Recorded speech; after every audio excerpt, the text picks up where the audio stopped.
नमस्ते बच्चों, जय हिंद, वंदे मातरम। मैं धनपाल देथलिया और आपका एक बार फिर से स्वागत है मैजिक मैथ्स के इस अमेजिंग सेशन में। और जैसा कि आपने थंबनेल में देखा, आज हमारी रेशियो एंड प्रोपोर्शन की 26th क्लास है। इससे पहले हम 25 क्लास इस टॉपिक के ऊपर कर चुके हैं। और जो रेशियो एंड प्रोपोर्शन एक बहुत बड़ा टॉपिक है मैथ्स का, ये बहुत सारा पार्ट मैथ्स का कवर करता है। लगभग हर क्वेश्चन, लगभग 70% क्वेश्चन रेशियो एंड प्रोपोर्शन से सॉल्व कर सकते हैं हम। तो इसमें हर टाइप के क्वेश्चन होते हैं। तो ये जो 25 क्लास में हमने करवाए हैं, अलग अलग टाइप के क्वेश्चन मैंने इसके ऊपर करवाए हैं, ठीक है। और इसके ऊपर अभी 5 क्लास और बनेगी आज से, मतलब आज से ये लास्ट 5th लास्ट क्लास है हमारी। इस क्लास के बाद 4 क्लास और बनेगी। टोटल रेशियो एंड प्रोपोर्शन की हमारी 30 क्लासेस होगी, ठीक है। तो आप जैसा कि देख सकते हो कि आज जो हमारी 26th क्लास है, इससे पहले मैं 25 क्लास करवा चुका हूं। अगर आपने 25 क्लास पहले वाली नहीं करी है तो आप डिस्क्रिप्शन में जाइए, वहां पर 1 से लेकर 25 तक के क्लासेस का आपका पूरा लिंक मिल जाएगा। आप वहां से पूरी क्लास अटेंड कर सकते हो। और रेशियो एंड प्रोपोर्शन के अलावा अगर दूसरे टॉपिक्स की आप अगर बात करते हैं तो जैसे आप प्लेलिस्ट में जाते हो, वहां पर प्लेलिस्ट में हर सब्जेक्ट के अलग अलग फोल्डर बने हुए हैं। जो फोल्डर टॉपिक मैंने पढ़ाए हैं मैथ्स के ऊपर, उसकी सारी क्लासेस उन फोल्डर्स में आपको मिल जाएगी, सारी की सारी क्लासेस। तो आप वहां से सारी क्लासेस देख सकते हो। इसलिए चैनल को सब्सक्राइब कर लीजिए और प्लेलिस्ट में जाके अपने हिसाब से एक सीक्वेंस मैंने बनाया, जो चाहिए मैथ्स पढ़ने के लिए, जो सीक्वेंस चाहिए उस सीक्वेंस के ऊपर मैंने सारे टॉपिक्स के ऊपर एक एक करके सारे एक सीक्वेंस से बनाए हुए हैं। वहां पर पूरी क्लास करवा रखी है, आप वहां से हर क्लास देख सकते हो। दूसरा एक 4D सीरीज स्टार्ट किया है, 4D यानी कि डेली डोज बाय धनपाल देथलिया। इसमें एक इंपॉर्टेंट क्वेश्चन मैं आपके लिए डेली लेके आता हूं दोपहर के 12 बजे। तो वो एक ऐसा इंपॉर्टेंट क्वेश्चन है जो PYQ से लेके आता हूं मैं, प्रीवियस ईयर क्वेश्चन से। तो जो क्वेश्चन पूछे गए हैं एग्जाम में या फिर उनके ऊपर कॉन्सेप्ट के ऊपर क्वेश्चन मैंने बनाए हुए हैं, उन्हीं क्वेश्चन ऐसे क्वेश्चन मैं आपके लिए लेके आता हूं और इंस्टेंट सॉल्यूशन के साथ आपको 5 मिनट के सेशन में वो दे देता हूं, ताकि इंपॉर्टेंट क्वेश्चन आप कोई मिस ना करो। इसलिए चैनल को सब्सक्राइब कर लो और बेल नोटिफिकेशन को ऑल पे प्रेस करके रखना, ताकि हर वीडियो की नोटिफिकेशन आपको मिले, जल्दी मिले, सबसे पहले मिले, ताकि आप इंपॉर्टेंट वीडियो कोई मिस ना करो, कोई इंपॉर्टेंट क्वेश्चन आपसे छूटे ना, ठीक है। तो इन्हीं के आधार पर आपका मैथ्स बहुत अच्छा हो जाएगा। एग्जाम में आपका सिलेक्शन जल्दी होगा, क्योंकि हर कॉन्सेप्ट आपको समझ में आ जाएगा। तो हर टॉपिक पे आपको 4D सीरीज मिल जाएंगे। दूसरी सीक्वेंस में, अगर सीक्वेंस की बात करते हैं तो आपको ये जो क्लास है, शाम वाली क्लास अपनी 7 बजे वाली, इसमें आपको सारी चीजें मिल जाएगी, एक सीक्वेंस में मिल जाएगी। तो रेशियो एंड प्रोपोर्शन की हमारी 25 क्लास हो चुकी है। आज हम 26 क्लास की बात करें। क्वेश्चन सीरियल नंबर की बात करें तो पूरे रेशियो एंड प्रोपोर्शन में 1 से लेकर 25 तक की क्लास में सीरियल नंबर क्वेश्चन 1 से लेकर 129 तक करवा रखे हैं। आज जैसे बोर्ड पे आप देख सकते हो 130 नंबर क्वेश्चन हम आज करने वाले हैं। तो और 130 से आगे चलेंगे, ठीक है। तो लगभग यहाँ पर 150 क्वेश्चन होने वाले हैं अपने, ठीक है। 150 के आसपास क्वेश्चन चले जाएंगे। तो आज ये हमारी 26वीं क्लास और स्टार्ट करते हैं आज हमारा बिना देर किए। आइए स्टार्ट करते हैं। देखो क्वेश्चन क्या बोल रहा है कि एक कंपनी में कर्मचारियों की संख्या में 5/9 पुरुष है और बाकी महिलाएं हैं, ठीक है। पुरुषों की संख्या का 2/5 30 वर्ष से अधिक है और महिलाओं की संख्या का 7/12 30 वर्ष से कम है। यदि 30 वर्ष से कम आयु के कर्मचारियों की संख्या 480 है तो कंपनी में कुल कर्मचारियों की संख्या का 1/2 किसके बराबर होगा, ठीक है। यानी कि यहाँ पर बात क्या चल रही कि एक कंपनी है जिसमें कि 5-9 की बात करते हैं, तो हम उसको रेशियो में समझ सकते हैं कि टोटल 9 पुरुष होंगे, उसमें से टोटल 9 कर्मचारी होंगे, उसमें से 5 पुरुष है, यानी कि बाकी महिलाएं, तो यानी कि 4 महिलाएं हैं। पुरुषों की संख्या का 2/5, यानी कि जो पुरुषों की संख्या जो 5 है, उस 5 में से 2 जो है वो 30 से अधिक है, 30 वर्ष से अधिक है, और बाकी 30 से कम होंगे। और अगर महिलाएं की बात करें तो 7/12, जो कि जो 4 महिलाएं हैं 9 में से, उन 9 में से 7/12 30 वर्ष से कम है और बाकी 30 वर्ष से ज्यादा होगी। तो यदि 30 वर्ष से कम आयु के कर्मचारी, यानी कि यहाँ पर महिलाएं पुरुष दोनों शामिल है, वो 480 है, तो कंपनी के कुल कर्मचारियों की संख्या 1/2 किसके बराबर होगा। यानी कि 1/2 मतलब हमको यहाँ पर क्या करना पड़ेगा कि कुल कर्मचारियों का निकालना पड़ेगा, टोटल कर्मचारी कितने हैं, और उसका सीधा आधा करना है हमको 1/2, यानी कि टोटल का आधा होगा किसके बराबर होगा। तो ये हमारा ऑप्शन जो हमको दिए उसमें से एक मिलेगा हमको। ठीक है, अगर इंग्लिश में क्वेश्चन की बात करें तो क्या बोल रहा है कि इन ए company 5/9 of the number of employees are male and rest are female. 2/5 of the numbers of males are above 30 years of age and 7/12 of the number of females are below 30 years of age. If the number of employee in the company below 30 years are 480, then half of total employee will be equal to what? ठीक है, तो ये तो हमारा question की बात हो गई। अब आते हैं हम इनको सोल्व करने के लिए। ठीक है, तो हम इनको सोल्व कैसे करेंगे, देखो हम एक एक लाइन की तरफ चलते हैं और सोल्व करते चलते हैं। तो क्या बोल रहा है, एक कंपनी के कर्मचारियों की संख्या 5/9 पुरुष है। ठीक है, 5/9 पुरुष है, यानी कि हम मान सकते हैं कि एक जो टोटल संख्याएं हैं वो 9 है। अब ये रेशो के हिसाब से है, बाद में हम इसको मल्टीप्लाई करेंगे। तो यानी कि 9 में से 5 पुरुष है। ठीक है, 9 में से 5 पुरुष है, तो यहां हम बोल सकते हैं कि जो टोटल महिलाएं हैं वो कितनी है, महिलाएं 4 है, क्योंकि 4 और 5 9, तो टोटल 9 है, तो 5 महिला 5 मेल है तो 4 फीमेल है। अब इनमें दो पहलू हैं। ठीक है, तो अभी पुरुषों की संख्या का यहाँ पर दो चीजों पे बात चल रही है, एक तो 30 वर्ष से अधिक और एक 30 वर्ष से कम। ठीक है, तो यहाँ पर हम दो डायग्राम और बना लेते हैं इनके नीचे। ठीक है, तो एक हमारा ये हो गया, एक ये हो गया, एक ये हो गया, एक ये हो गया। ठीक है, तो यहां पर क्या हो गया, ये दोनों मेन के हैं। ठीक है, तो इसको हम लिख सकते हैं कि -30 है नी, -30 ईयर्स। इसको लिख सकते हैं +30, इसको लिख सकते हैं -30 और इसको लिख सकते हैं +30। यानी कि ये जो डायग्राम है पुरुषों का 30 वर्ष से कम है, ये डायग्राम है पुरुषों का 30 वर्ष से अधिक, और ये है महिलाओं का 30 वर्ष से कम, और ये महिलाओं का 30 वर्ष से अधिक। अब देखो, अब यहां पर आगे बात पढ़ते हैं हम क्वेश्चन। पुरुषों की संख्या का 2/5, तो पुरुष ये है, 2/5 30 वर्ष से अधिक है, यानी कि हम बोल सकते हैं कि 2/5, यहां पर 2/5 जो है 30 वर्ष से अधिक है। तो अगर टोटल 5 है तो यहां पर 3/5 आएगा, यानी कि अगर 2 30 वर्ष से अधिक है तो जो 3 है वो 30 वर्ष से कम है। ठीक है, अगले चलते हैं महिलाओं की तरफ।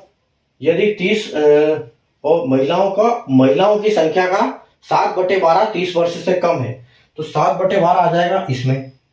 ठीक है, ये महिलाओं का 7/12 30 वर्ष से कम है। तो अगर टोटल यहाँ पर 12 महिलाएं हैं, 12 महिलाएं हैं, तो 7 अगर ये है तो यहाँ पर 5 होगा।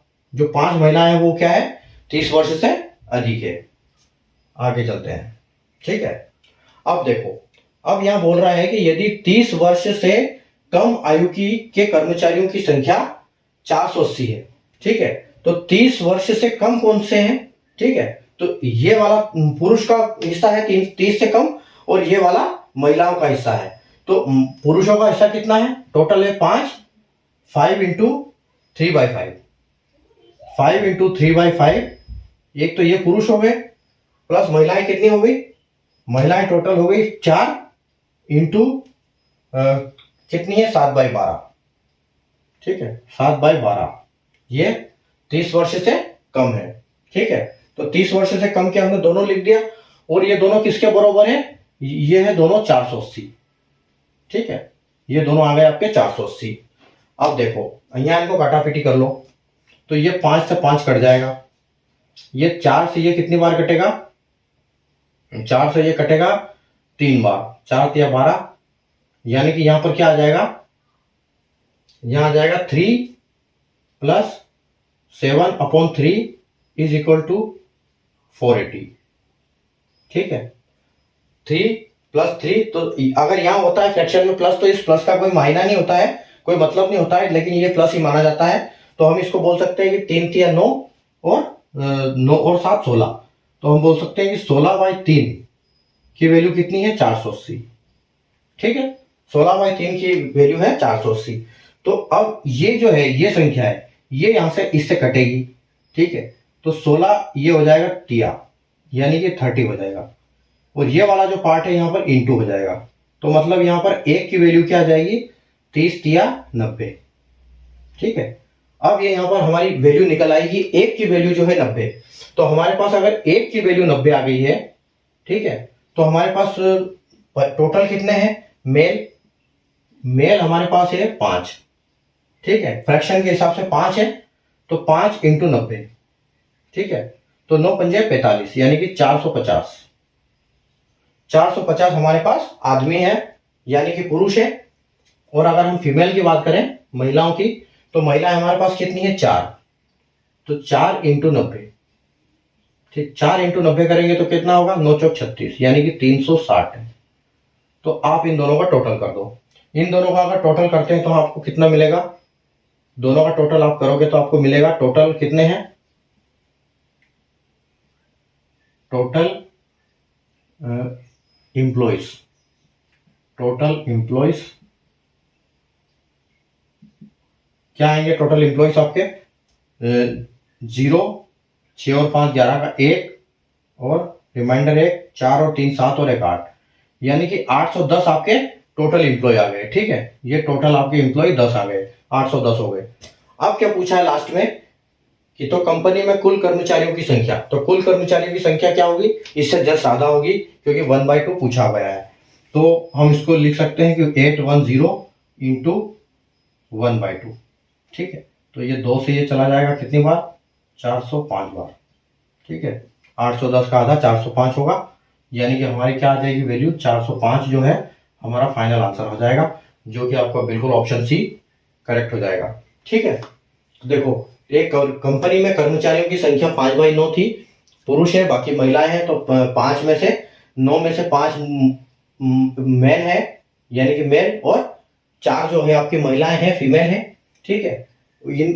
इसमें पुरुषों की संख्या का 2/5 जो है वो 30 वर्ष से अधिक है, और महिलाओं की संख्या का 7/12 30 से कम है। तो बाकी जो बचा वो 30 इधर हो जाएगा, 2/5 इधर आ गया तो 3/5 इधर आ जाएगा, 7/12 आ गया तो इधर 5/12 आ जाएगा। दोनों की वैल्यू हमने रख दी। अगर हमको दिया है कि 30 से कम एज की आयु वाले जो भी जो कर्मचारी है उनकी स्ट्रेंथ है 480, ठीक है, उनकी नौकरी 480 है।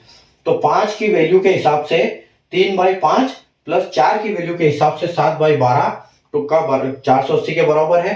तो यहाँ 5 से 5 कट गया, 3 बच गया, ये 4 से 12 3 बार में कटा, तो यहाँ पर हमारा 7/3, यानी कि 3 6 3 3 9, 9 और 7 16, 16/3 30 है। तो 1 की वैल्यू हमारी आ जाएगी 90।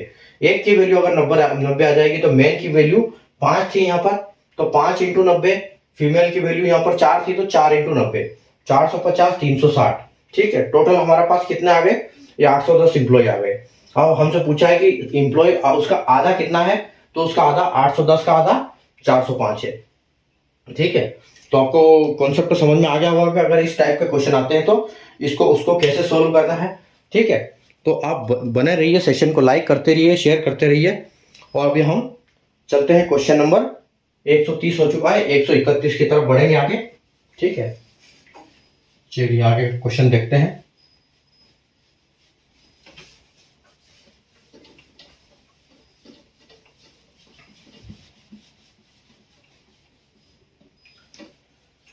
रिवाइज जरूर करते रहिएगा, क्योंकि रिवाइज मेन इंपॉर्टेंट पार्ट होता है आपकी लर्निंग का।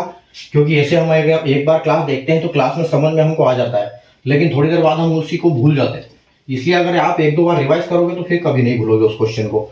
और जब बीच बीच में रिवाइज करते रहो तो क्वेश्चन प्रैक्टिस करते रहोगे तो आराम से हर क्वेश्चन आपसे बनेगा एग्जाम में, चाहे कैसा भी क्वेश्चन हो, ठीक है। तो क्वेश्चन नंबर 131 पे चलते हैं।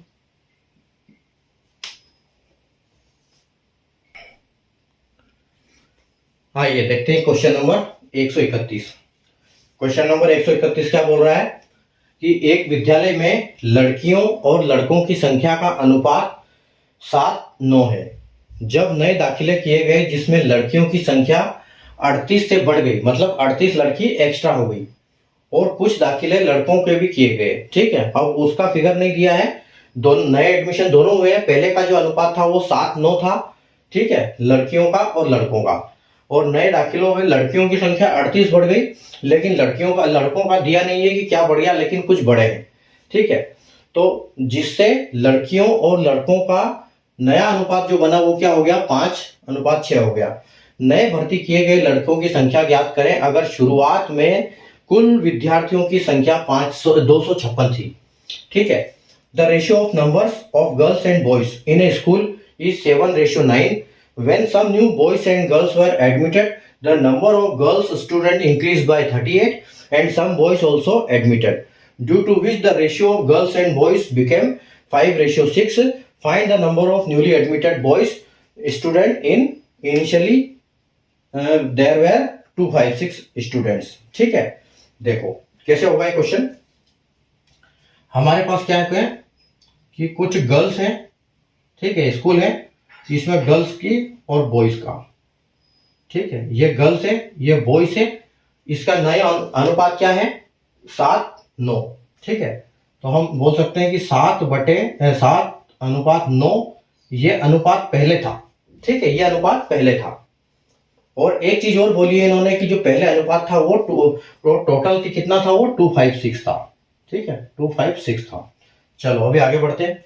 उसके बाद क्या हुआ कि कुछ नए एडमिशन हुए जहां लड़कियों की संख्या 38 हो गई, यानी कि लड़कियों की संख्या क्या हो गई, बढ़ गई। इसको हम लिख देते हैं ओल्ड। अब न्यू लिखते हैं, तो यहां पर +38 हुआ, लड़कियों की संख्या में +38 हुआ और लड़कों की संख्या में क्या हुआ वो पता नहीं, तो यहां पर +x हुआ। ठीक है, वो हमको निकालना है। तो दोबारा उसका जो नया अनुपात बन गया वो क्या बना, 5:6। ठीक है, 5:6 नया अनुपात बन गया। ठीक है, ये हमारे पास इतनी इंफॉर्मेशन है। अब इससे हमको कैलकुलेट करना है। तो देखो कैसे करेंगे इसको। यहां देखो 60:9 है और 256 टोटल पहले थे, तो इसको हम 9 और 7 कितना होता है, 16। तो हम इसको 16 से डिवाइड करेंगे तो हमको 1 की वैल्यू मिलेगी। ठीक है, तो 256 जो होता है वो 16 का स्क्वायर होता है।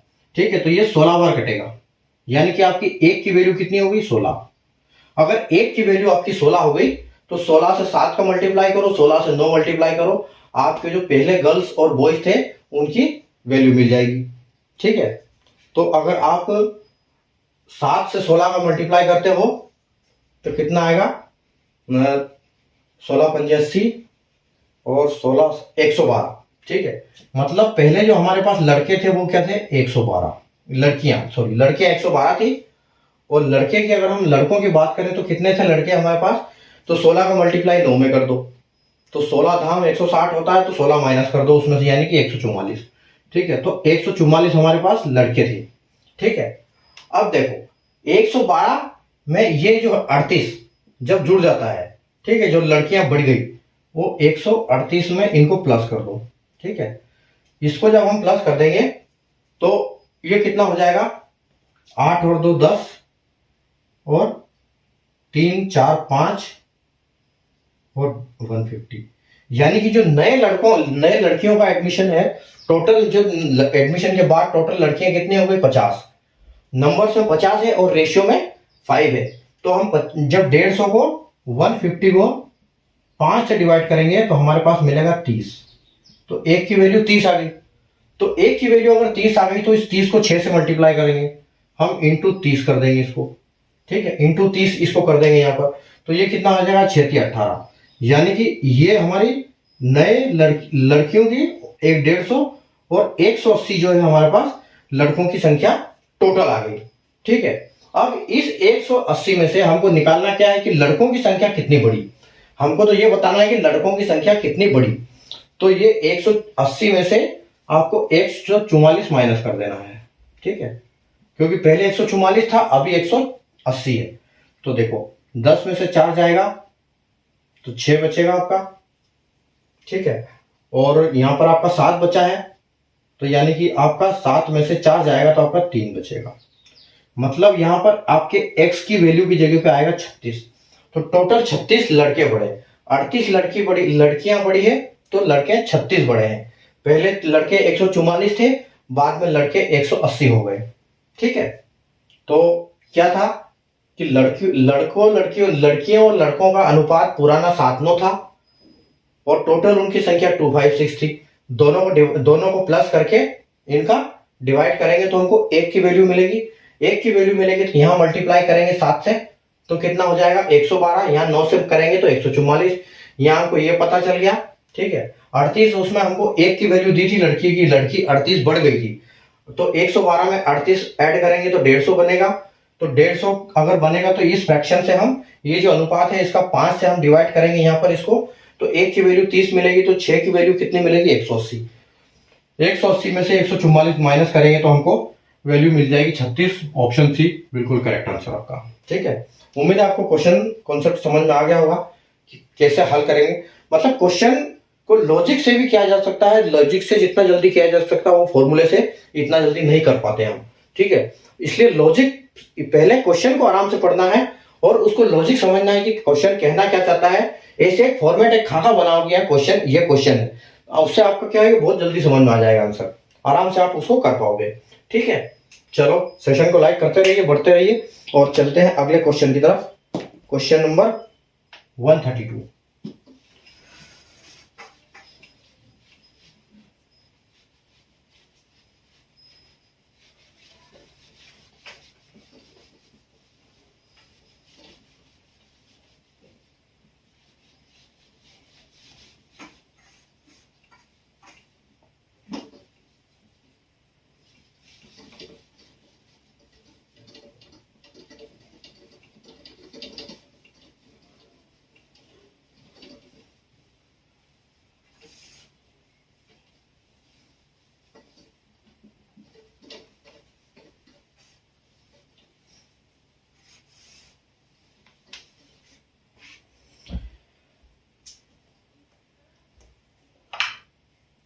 Question 132।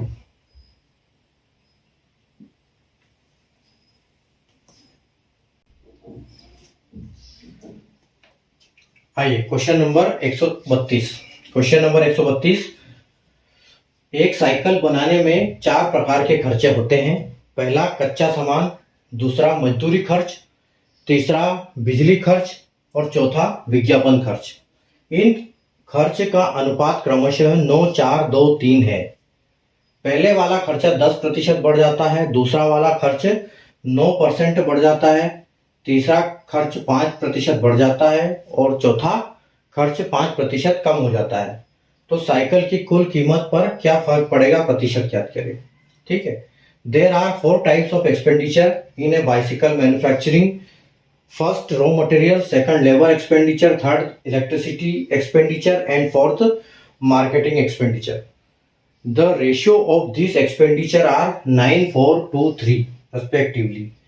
First expenditure increased by 10%, second increased by 9%, third increased by 5% and fourth expenditure decreased by 5%. Find the percentage change in the price of bicycle. ठीक है, तो यहाँ पर एक साइकिल की कंपनी है जो इतना खर्चा करती है अलग अलग चीजों पे। ठीक है, कच्चा सामान लाती है, मजदूरी पे और बिजली पे और विज्ञापन पर।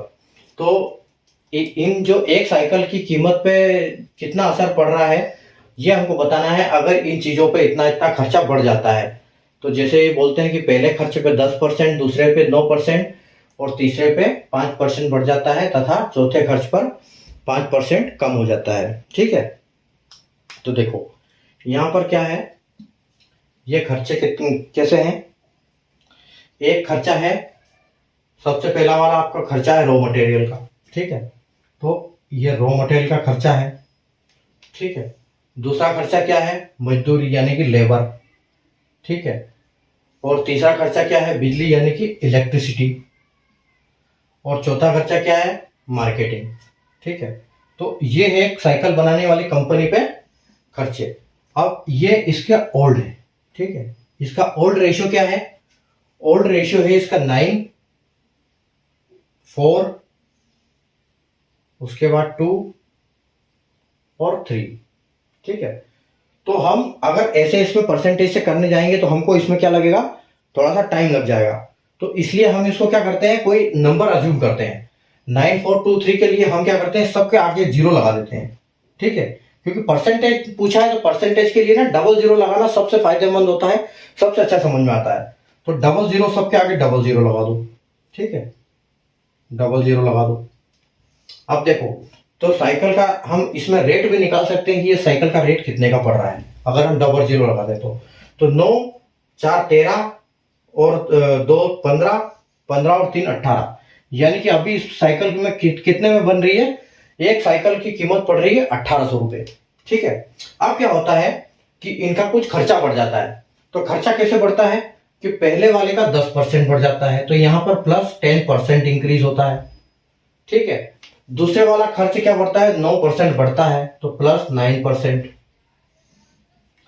उसके बाद तीसरा खर्चा क्या बढ़ता है, 5%, यानी कि प्लस 5%।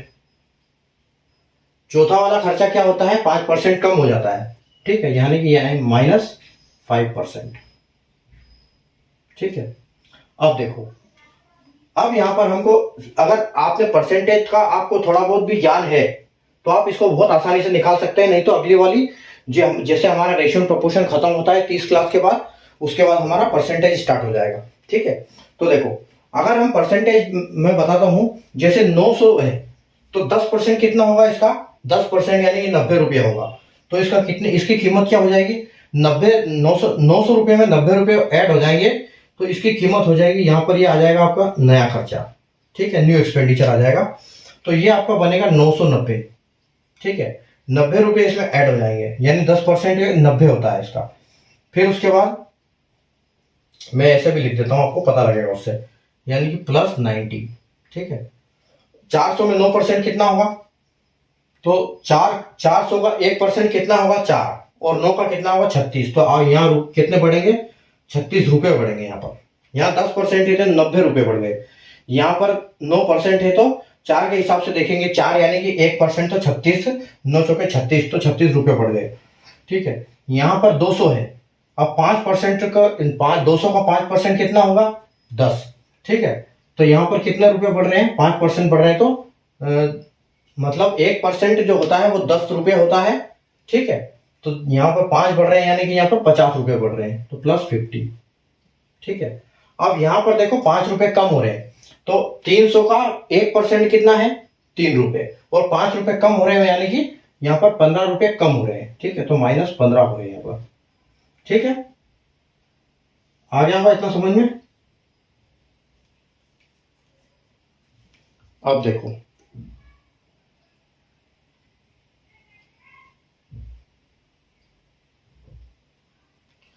यहां पर 3 पंजे 15। ठीक है। अभी देखो यहां पर कितने हो गए, आपका जो न्यू आ रहा है, ये यहां न्यू आ जाएगा, आपका न्यू आ जाएगा। तो ये क्या आ जाएगा, 990। ठीक है, ये 990 आ जाएगा आपका। उसके बाद देखो आपका आ जाएगा 400 और 36, तो ये 436 आ जाएगा। ठीक है।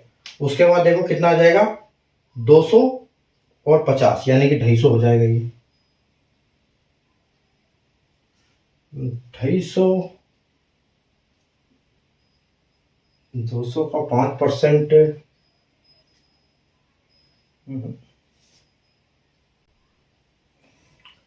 तो 900 का 10% 90 हो जाएगा, 400 का 9% 436 हो जाएगा, और 200 का 5% कितना हो जाएगा, 10 रुपये बढ़ जाएगा, तो ये हो जाएगा 210 हो जाएगा।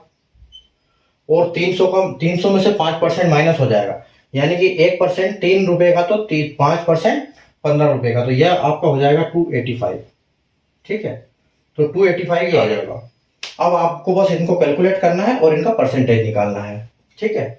तो अब देखो इनका परसेंटेज कैसे निकलेगा, इनका टोटल कर लो पहले, सबसे पहले तो 5 और 6 11, यानी कि 1 रिमाइंडर 1, तो 8 और 1 9, 9 और 10 11 12 13, 13 और 9 22। ठीक है, 13 और 9 22, 22 का 2 रिमाइंडर, फिर 2, फिर 2 और 2 4, तो 6, 6 4 10, 10 और 9 19। ठीक है, यानी कि आपकी कीमत पर कितना असर पड़ा है, पहले 1800 की साइकिल थी, अभी 1921 रुपए की साइकिल आ गई। ठीक है, तो 1921 में 18 में से अगर हम माइनस ये करेंगे, फर्क कितना पड़ा है हमको, तो 1900 इसमें 1800 माइनस कर दो, तो 1 2 और 1, यानी 121 रुपए का फर्क पड़ा है आपको।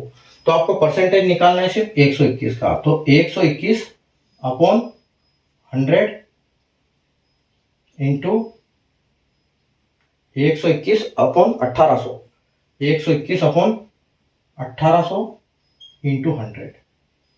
ठीक है, तो देखो ये 00 से 00 जाएगा और 18 की वैल्यू 18, ये 121 कितने बार जाएगा, 121 जाएगा 18 में। तो आप ऐसे कर दो इसको, 121 अब 18 से इसको भाग कर दो। ठीक है, तो 18 पंजे 90, 18 छंग 18 सत्ती 112 है ना, 18 छंग 112 तो ज्यादा हो जाएगा, मतलब 6.72 जाएगा, ये 6.72 आ जाएगा यहाँ पर। तो 6.72 आपका आएगा, बिल्कुल ये आपका ऑप्शन सी बिल्कुल करेक्ट आंसर हो जाएगा आपका। ठीक है, और जैसे क्या था कि एक साइकिल 4 प्रकार के खर्चे हैं, कच्चा सामान, मजदूरी, तीसरे बिजली और विज्ञापन। इनके अनुपात जो था 9 4 2 3 था, तो हम इसको अगर 00 लगा देते हैं परसेंटेज के जब भी मामले में 00 लगा दो तो बहुत आसान हो जाता है करना उससे, क्योंकि परसेंटेज निकालना बहुत आसान हो जाता है। तो हमने ये परसेंटेज इनका ऐड कर दिया यहाँ पर, तो टोटल 1921 रुपए की साइकिल हो गई ये खर्चा बढ़ने से। ठीक है, तो 921 रुपए की साइकिल हो गई, तो उसका परसेंटेज निकाल दो 1800 से, यानी कि 6.72 उसका खर्चा बढ़ गया। ठीक है, चलो बढ़ते हैं अगले क्वेश्चन की तरफ। Question number 133।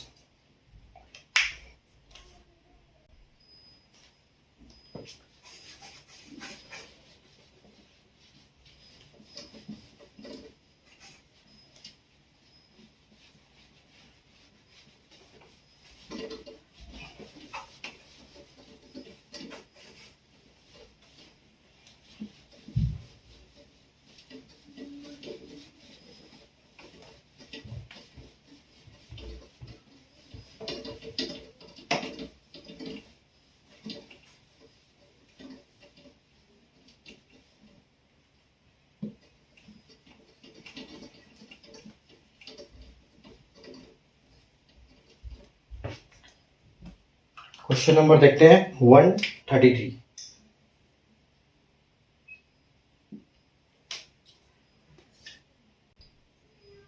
आइए देखते हैं लास्ट क्वेश्चन। क्वेश्चन क्या है, 133 नंबर क्वेश्चन कि ए, बी और सी की आय का अनुपात 5:6:7 है और उनके व्यय का अनुपात 3:4:5 है। यदि सी अपनी आय का 20% बचाता है तो उनकी बचत का अनुपात ज्ञात करें।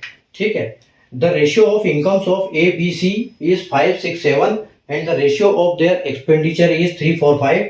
If C saves 20% of their income then find ratio of their saving. ठीक है, यहाँ क्या बोला गया है कि 3 आदमी हैं, ए, बी और सी। ठीक है, और इनकी इनकम का अनुपात क्या है, तो इनकी इनकम का अनुपात जो है, इनकम का अनुपात है 5 6 और 7। ठीक है, और इनकी उसके बाद क्या बोल रहा है, इनके व्यय का अनुपात यानी कि एक्सपेंडिचर। ठीक है, इनके एक्सपेंस का अनुपात है, एक्सपेंस का है 3 4 5। ठीक है, तो और एक चीज और बोली गई इसके साथ, एक चीज ये बोली गई है कि सी अपनी आय का 20% बचाता है। तो सी यानी कि अपनी आय का 20% बचाता है, तो 20% क्या होता है, 20% को बोल सकते हैं हम 1/5।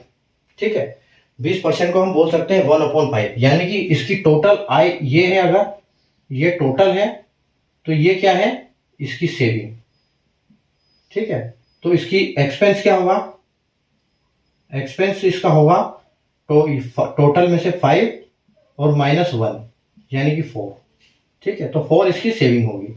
ठीक है, तो अब हम क्या करेंगे, इसका हमको एक काम करना पड़ेगा। ठीक है, यहां पर सबसे पहले इसकी, यहां मैं लिखता हूं कि सी अपना 20% बचाता है, ये 27 जो है 15 के बराबर होता है।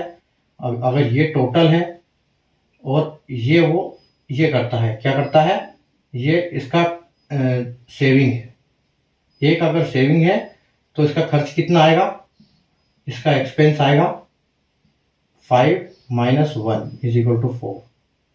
ठीक है, तो 4 इसकी एक्सपेंस आ जाएगा। तो इसका जो ये बन रहा है, ये क्या बन रहा है, यानी कि इसका इनकम 5 और एक्सपेंस 4 और सेविंग इसका 1 है।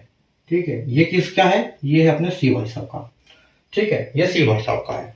तो अब देखो बाकी का क्या करेंगे हम। तो सबसे पहले अगर सी के बारे में हमको बोला गया है तो सबसे पहले इन दोनों को बराबर करो। तो ये दोनों बराबर कैसे होंगे, हम इधर 5 का मल्टीप्लाई करेंगे, इधर 7 का मल्टीप्लाई करेंगे। ठीक है, तो ये हो जाएगा, दोनों 35 हो जाएंगे। अब ये बोल रहा है कि इनका इनकम जो है, इनकम का क्या है, इसका इनकम है 5, तो हम इसमें करेंगे 5 का मल्टीप्लाई, यानी कि हम यहां पर क्या कर देंगे 5 × 5 यानी कि 25 का मल्टीप्लाई कर देंगे। ठीक है, इंटू 25, इन सब में 25 का मल्टीप्लाई हो जाएगा। ठीक है, इसका क्या है, इसका हो रहा है 7 और ये है एक्सपेंस यानी कि 4, तो 7 चौके 28। तो हम यहाँ क्या करेंगे 28 का मल्टीप्लाई सब में कर देंगे, तो ये हमारा रेशियो एकदम इक्वल हो जाएगा सबका। ठीक है, इनका नंबर इक्वल हो जाएगा। अब देखो कैसे करेंगे, अब देखो कैसे आएगा कि ABC तो ऐसे ही चलने दो, इसका इनकम और इनका एक्सपेंस। ठीक है, और इसके बाद इनका बचेगा वो सेविंग। चलो अब देखो 25 का 5 में मल्टीप्लाई करो, कितना होगा 125। 25 का 6 में मल्टीप्लाई करो, कितना होगा 150। और 25 का 7 में मल्टीप्लाई करो, कितना होगा 175। मतलब ये इनकी इनकम है 125, 150, 175। अब इनका जो खर्चा है वो खर्चा इनका इसमें आ जाएगा। तो 28 दिया, तो 28 दिया कितना आएगा, 30 दिया 90, तो 6 कम मतलब 84। ठीक है, तो इसका 84 खर्चा है। इसका कितना आएगा 28 चौक 56 और 112, यानी कि इसका खर्चा कितना आएगा 112। इसका कितना खर्चा आएगा 112 में 28 और जोड़ दो, तो 20 और 30 40 यानी कि 140। ठीक है, तो 84, 112 और 140। अब करना क्या है, आपके पास इनके फिगर मिल गए, इनका रेशियो मिल गया आपको, इनकम हो गई पूरी, एक्सपेंस सबका आ गया है इकट्ठा। अब आपको करना क्या है, सिर्फ इसमें माइनस करना है। तो 5 में से 4 गया तो आपका बचा 1, और 12 में से 8 गया तो बचा 4। ठीक है, यानी कि 41। तो आप यहां से देख सकते हो 41 सिर्फ हमारा एक सी आंसर, और डी में भी है 41। चलो आगे और बढ़ते हैं। यहाँ से 150 में से 112 चले गए। ठीक है, 150 में से 112 चले गए, यानी कि आपके बचे 38। ठीक है, अब 38 सिर्फ हमारे पास ऑप्शन सी बचा हुआ है, यानी कि हमारा आंसर ऑप्शन सी है, लेकिन इसको भी हम कर लेते हैं। 175 में से 40 गए तो 50, 60, 70, 75 यानी कि 35। ठीक है, तो आपका जो रेशियो आ जाएगा क्या आ जाएगा 41, 38, 35। ऑप्शन सी बिल्कुल करेक्ट आंसर आपका। ठीक है, तो ठीक है, ये है तरीका इसका निकालने का। जब हमको आय और एक्सपेंडिचर का अनुपात दिया होता है और किसी एक का दिया होता है तो उसको बराबर करो। सबसे पहले जिसका दिया होता है उसका दिया इसलिए होता है कि उसको पकड़ के हमको बराबर करना है और उसके हिसाब से सारे को एडजस्ट कर देना है। तो उस सब जब हम सब पे अप्लाई कर देंगे वो सेम फॉर्मूला, तो हमारा सभी का जो भी है फिगर उसका हमको अनुपात आसानी से मिल जाएगा। ठीक है, तो ये था आज की क्लास। आज के क्लास के सारे क्वेश्चन आपको समझ में आए होंगे, अच्छा कॉन्सेप्ट समझ में आया होगा, अच्छे हाई लेवल के क्वेश्चन थे। ठीक है, तो कल वापस मिलेंगे हम इसी टाइम पर नए क्वेश्चन के साथ, और अपना क्वेश्चन नंबर 134 से आगे हम बढ़ेंगे कल, और क्लास हमारी होगी कल 27 रेशियो एंड प्रोपोर्शन की 27th क्लास। ठीक है, तब तक आप पढ़ते रहो ये क्लासों से। अगर आपने पिछले क्लास नहीं देखी है तो पहले उन क्लासों को देखो, कंप्लीट कीजिए, ताकि आपको अच्छे से समझ में आ जाएगा। 0 से ऊपर की तरफ चलेंगे तो अच्छा समझ में आएगा। ठीक है, मिलते हैं कल, तब तक के लिए गुड नाइट, टेक केयर।